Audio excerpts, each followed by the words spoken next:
أهلا بيكم.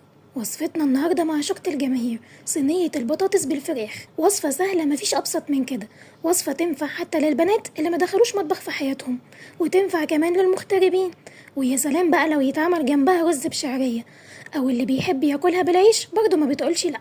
المقادير: هنجيب بصلاية متوسطة علشان استخدمت نص فرخة بس، وقطعتها حتى مكعبات كبيرة، لا بشرنا ولا فرمنا، قلتلكم مفيش أبسط من كده. وهنحط عليها ملح بسيط كده ربع معلقة، وهنحط نص معلقة فلفل اسود، وبس. هي دي كل بهاراتنا في الوصفة دي. هندعك البهارات في البصل لحد لما يمتص منها ويبدأ ينزل مية منه على بسيط.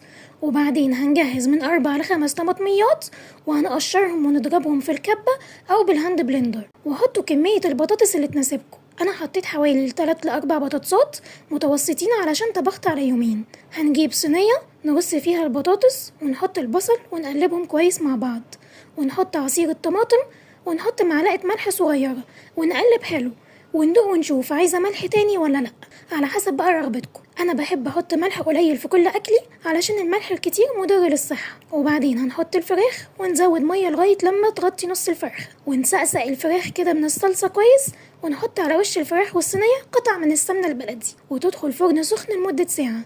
عايزين تغطوها أول ساعة إلا ربع بورق الزبدة، وأواخر ربع ساعة كده تشيلوه تتحمر، مفيش مشكلة. وتفرجوا بقى على جمال ريحتها وطعمها اللي ما يختلفش عليه اتنين.